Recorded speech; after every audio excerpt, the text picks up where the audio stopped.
Ebola. Le simple fait de prononcer ce nom pouvait, il y a quelques mois encore, déclencher une grande panique. Mais comment tout cela a-t-il commencé? Quel est le fonctionnement du virus? Pourquoi cette épidémie réapparaît-elle aujourd'hui? Et enfin, d'où provient toute cette peur actuelle? Des bords de la rivière Ebola jusqu'à la peur d'une pandémie mondiale, en passant par le colonialisme, nous allons essayer, tout au long de cette TPE, de répondre ensemble à toutes ces questions.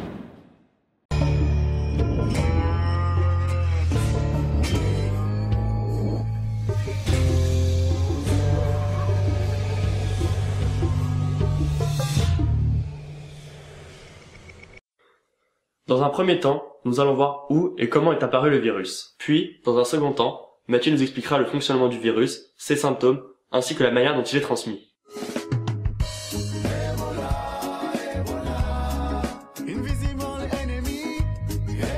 L'histoire du patient zéro commence en 1976, dans le nord de la province de l'Équateur, au Zaïre. C'est là que 7 personnes voyagent entre le 10 et le 22 août. Mais en voulant se rendre dans le village de Bandolité, ils se rendent compte que le pont leur permettant d'accéder à leur destination s'est effondré. En revenant à Yambuku, petit village situé non loin d'une rivière, la rivière Ebola, ils achètent au bord de la route de la viande d'antilope et de la viande de singe. À son retour chez lui, un des voyageurs mange la viande d'antilope fumée. Le 26 août, l'homme de 44 ans se présente à l'hôpital de la mission de la ville. Croyant à une fièvre liée au paludisme, le patient reçoit une injection de chloroquine et la fièvre tombe alors rapidement. Mais 6 jours plus tard, le patient revient à nouveau à l'hôpital avec d'autres symptômes et une température de 39,2. Le 8 septembre, ce patient nommé Mabalo Lokela meurt et est depuis considéré comme le patient zéro du virus Ebola. De nombreuses personnes assistent à ses funérailles. Et dans les jours qui suivent sa mort, l'hôpital de la mission accueille de nouveaux patients. Durant la première semaine de septembre, 9 cas semblables se déclarent. Après 3 à 4 jours sans symptômes particuliers, les malades développent des éruptions cutanées, se plaignent de fortes douleurs abdominales, d'irritation de la gorge, puis commencent à saigner, principalement du tube digestif. Tous les cas apparaissent chez des patients traités dans le service de consultation externe. C'est le même service dans lequel Mabalo Lokela a été traité. Tout indique donc que cet hôpital est à la base de la diffusion de la maladie. Dans cet hôpital, seulement 5 seringues sont utilisées dans les services des consultations externes, anténatales et dans les services d'hospitalisation.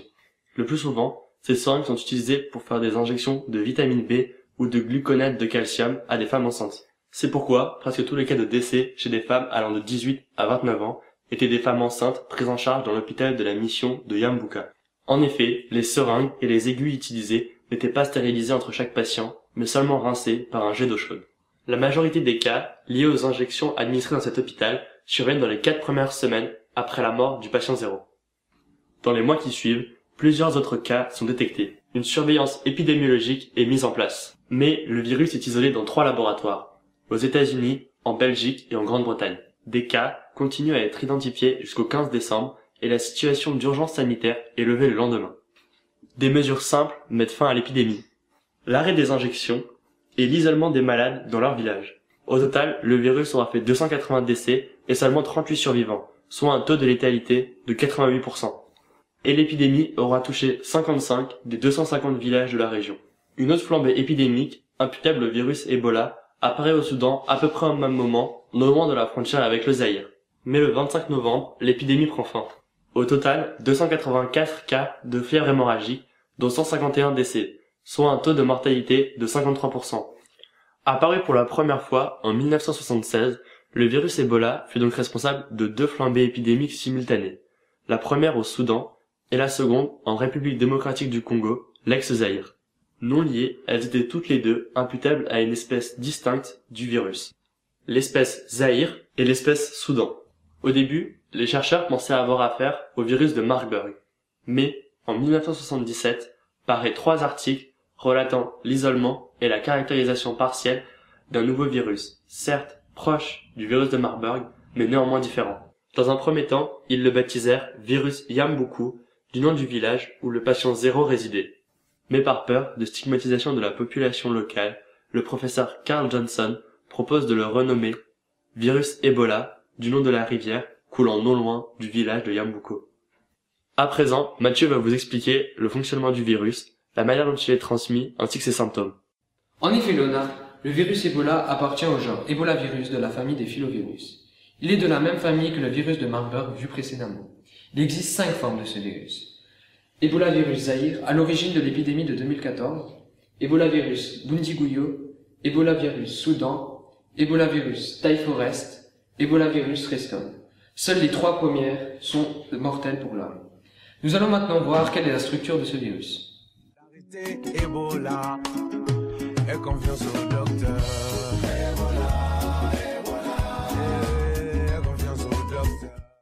Pour les parties suivantes, je vais faire appel à Thomas pour nous expliquer les mots complexes. Salut tout le monde. Alors, avant que Mathieu ne poursuive ses explications, je vais vous présenter quelques termes. Alors, tout d'abord, le génome, qui est l'ensemble du matériel génétique d'une cellule, ou dans ce cas-là, du virus. L'ARN, il permet la synthèse des protéines à partir des gènes du génome. Les protéines, elles ont un rôle important dans notre corps. Prenons par exemple l'hémoglobine qui permet le transport de l'oxygène dans notre sang. Et enfin, la capside nucléaire hélicoïdale, c'est la structure qui entoure le génome. Merci Thomas. Nous allons maintenant aborder la structure du virus. Le virus Ebola mesure 1 micromètre de long et 0,1 micromètre de diamètre. Il possède un grand génome ARN négatif, ce qui signifie qu'il ne code pas directement les protéines. Il est constitué d'environ 19 000 nucléotides qui codent 9 protéines sur 7 gènes exprimés. Comme nous pouvons le voir sur ce schéma, son génome est entouré d'une capside nucléaire hélicoïdale. Celle-ci est elle-même entourée d'une matrice. Enfin, tout cet ensemble est entouré d'une membrane lipidique. Pour finir, une des protéines, le VP24, inhibe la réponse immunitaire, rendant les cellules infectées insensibles aux interférences. À présent, nous allons voir de quelle manière se réplique le virus. Et confiance au docteur. Et confiance au docteur. L'entrée du virus dans une cellule repose sur la protéine NPC1 qui semble indispensable. En effet, plusieurs études ont montré que si cette protéine n'est pas fonctionnelle, alors les filovirus ne peuvent pas entrer dans la cellule. Une fois le virus à l'intérieur de la cellule, il sécrète 2 sortes de glycoprotéines, la glycoprotéine structurelle et la glycoprotéine soluble. Les glycoprotéines sont des groupes de molécules conjuguées qui sont composées de protéines et de glucides. Puis, quand le virus se réplique, il empêche la synthèse des protéines des cellules infectées et plus particulièrement des cellules du système immunitaire. La glycoprotéine structurelle, dont nous avons parlé précédemment, se lie aux cellules endothéliales. Les cellules endothéliales sont les cellules qui tapissent les parois internes de tous les vaisseaux sanguins. La glycoprotéine soluble, quant à elle, interfère avec les leucocytes. Les leucocytes sont les globules blancs. Les interactions de ces 2 glycoprotéines permettent donc au virus d'échapper au système immunitaire. Les leucocytes servent alors de vecteurs au virus à travers l'ensemble de l'organisme. Ils contaminent notamment les ganglions, le foie, les poumons et la rate. La présence des particules virales et des dommages causés par leur réplication entraîne la libération des cytokines. Ce sont des cellules synthétisées par le système immunitaire qui provoquent des fièvres et des irritations. Nous allons maintenant voir comment le virus se transmet. La viande de brousse, mange pas.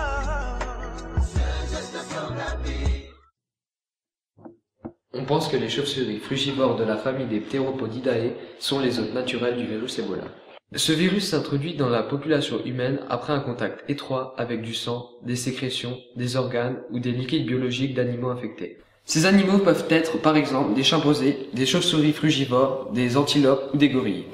Il se propage ensuite par transmission interhumaine, c'est-à-dire par contact direct avec du sang, des sécrétions, des organes ou des liquides biologiques de personnes infectées comme du lait maternel, de l'urine, de la sueur ou du sperme.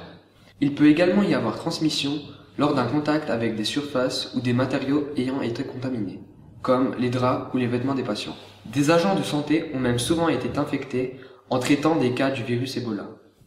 Cela s'est produit lors de contacts étroits avec les patients lorsque les précautions anti-infectieuses n'ont pas été strictement appliquées. Les rites funéraires sont un autre facteur important de transmission du virus. Au cours de ces rites, les parents et amis sont en contact direct avec la dépouille du défunt. En effet, les sujets atteints peuvent rester contagieux même après leur mort. Ni la mort, ni la guérison clinique ne stoppent la transmission du virus. Par exemple, dans le sperme, le virus peut survivre jusqu'à 7 semaines après la guérison.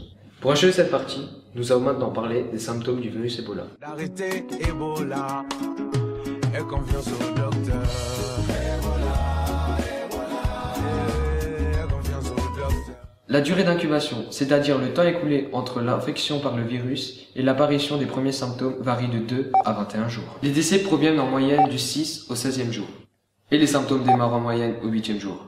Les premiers symptômes sont des douleurs musculaires, des maux de tête, une forte fatigue et des irritations de la gorge. Ces symptômes sont suivis de vomissements, de diarrhée, d'éruptions cutanées, d'insuffisance rénale et hépatique, d'hémorragie interne et externe. À présent, Thomas va nous parler de l'épidémie actuelle. En effet, Léonard, le virus Ebola a fait une apparition notable en 1976. Et depuis cette date, le virus est réapparu une vingtaine de fois lors de petites épidémies dans divers villages d'Afrique équatoriale. Le virus était tellement virulent que les victimes ne survivaient pas assez longtemps pour le transmettre en nombre. Nous allons alors voir pourquoi le virus est réapparu cette année. Le virus Ebola est réapparu en fin 2013, plus précisément le 6 décembre. C'est à cette date que l'on a retrouvé un enfant de 2 ans mort à la lisière d'une forêt située près de la ville de Guékéou, en Guinée. Cet enfant est alors considéré comme le patient zéro de l'épidémie actuelle. Une semaine après sa mort, ce sont les membres de sa famille qui, à leur tour, sont tombés malades. Après eux, ce fut le personnel médical, puis les proches des médecins, et ainsi de suite. Et comme Guékédou est une ville importante de Guinée, le virus a pu se propager plus rapidement que lors des épidémies précédentes. Les symptômes du virus Ebola ont été identifiés 4 mois après la mort du patient zéro, mais le virus avait déjà fait une dizaine de victimes. Si le virus Ebola a pu réapparaître aussi souvent, c'est à cause de son origine.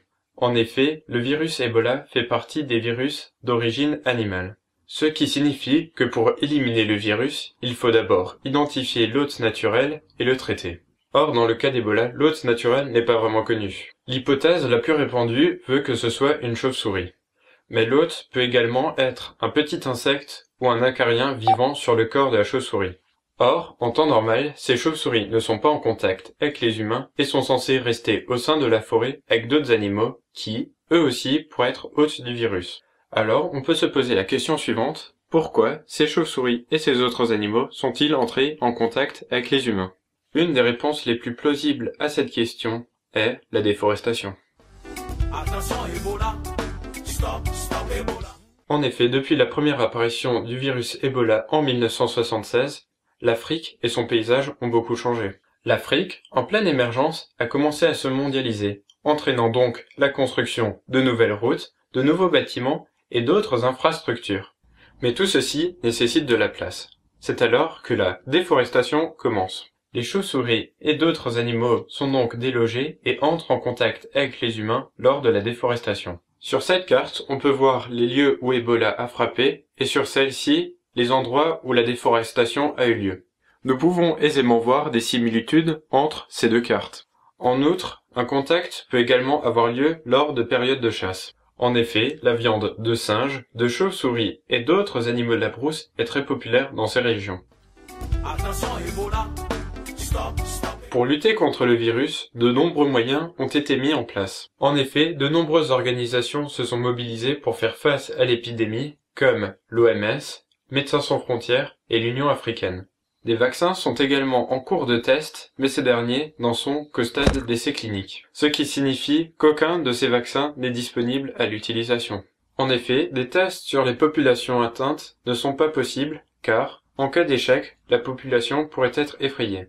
Elle n'irait donc plus au centre médicalisé par peur d'être uniquement victime de tests. La mise en quarantaine est également un moyen mis en place pour lutter contre le virus. Prenons pour exemple la Sierra Leone qui a décidé de placer en quarantaine plusieurs de ses districts afin de limiter la propagation du virus. Au total, ce sont 6 des 14 districts qui ont été placés en quarantaine. Pour finir, de nombreux pays ont effectué une forte prévention concernant le mode de vie de la population africaine. Une des principales consignes est d'éviter tout rassemblement, notamment lors des périodes de fêtes de fin d'année, ou encore de changer certaines habitudes, principalement celles qui concernent les rites funéraires. Encore une fois, c'est le gouvernement sierra-léonais qui a demandé à ses populations d'arrêter toute pratique des rites funéraires à risque avec lavage et toucher des dépouilles. Le ministre sierra-léonais de l'Éducation, Ming Kaluba, a même dit « Nous savons que c'est notre culture, mais abandonnons cela maintenant.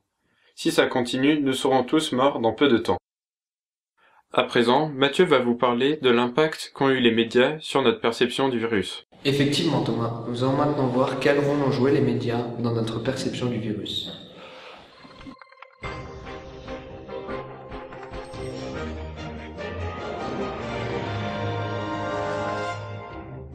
Bonsoir à tous. Dans l'actualité ce soir, un premier cas d'Ebola contracté en Europe. Une infirmière espagnole qui a côtoyé un malade le mois dernier à l'hôpital de Paris, contaminé par le virus. Les précisions dans un... Le virus Ebola qui sévit actuellement en Afrique de l'Ouest inquiète toute la planète. D'une part par ses symptômes impressionnants, mais également de par sa létalité pouvant atteindre 90%. Malgré cette dangerosité, la psychose qu'entretiennent certains médias autour d'une possible propagation en France ou dans d'autres pays occidentaux semble démesurée. Le virus est constamment au cœur de l'actualité mondiale. Pour preuve, le mot Ebola est la global news la plus recherchée sur Google en 2014. Les campagnes de sensibilisation, les images chocs de patients à l'agonie, les rapatriements d'urgence et le personnel soignant dans des combinaisons ultra protégées. Tous ces facteurs contribuent à alimenter la peur à l'échelle mondiale. Le professeur François Briquel, spécialiste des maladies infectieuses et tropicales à la Pitié-Salpêtrière de Paris, estime que la panique et les rumeurs se propagent plus vite que le virus. Mais cette inquiétude a suscité un fort soulèvement de fonds. En effet, au 15 octobre 2014, le total des dons s'élevait à près de 1,1 milliard de dollars. Ces dons provenaient soit d'actions comme l'Union africaine qui a lancé son programme de dons via SMS, soit d'entreprises comme Google, Facebook ou encore Microsoft, soit pour finir, de particuliers. De plus, certaines grandes institutions ont participé, comme le FMI qui a réduit la dette des 3 pays les plus touchés, le Libéria, la Sierra Leone et la Guinée, pour un total de 100 millions de dollars. Pour finir cette partie, Léonard va à présent vous présenter l'importance qu'a eu le colonialisme dans la propagation du virus en Afrique. Tout à fait Mathieu. Les médias ont en effet été un facteur important de notre perception du virus. Mais qu'en est-il du lieu même où se déroule l'épidémie actuelle, et plus particulièrement dans la région transfrontalière, Libéria, Sierra Leone et Guinée où elle a commencé? C'est ce que nous allons voir maintenant.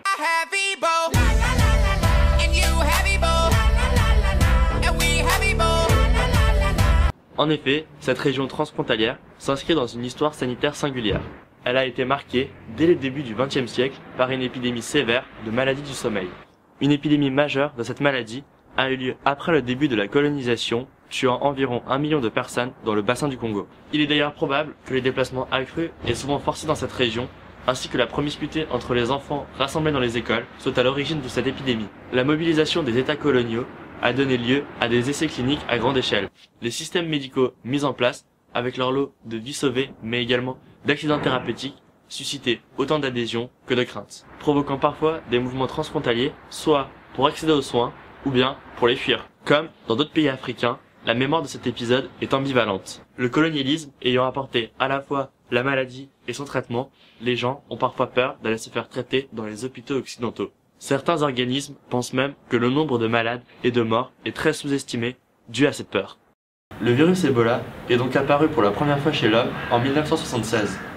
Ce virus, composé d'un unique brin d'ARN négatif, a depuis ressurgi à plusieurs reprises sans causer de dégâts trop importants. Mais en 2013, Ebola est réapparu dans une grande ville de Guinée, lui permettant ainsi de se répandre à plus grande échelle en tuant près de 10 000 personnes. Mais au total, Ebola a touché une dizaine de pays et le virus a entraîné la perte de 32,6 milliards de dollars et a causé 24 000 cas, donc plus de 40% d'entre eux sont morts. Pour finir, l'épidémie actuelle du virus Ebola est la plus dévastatrice et la plus explosive qu'une maladie contagieuse ait provoquée depuis l'apparition du VIH dans les années 80.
Thank you.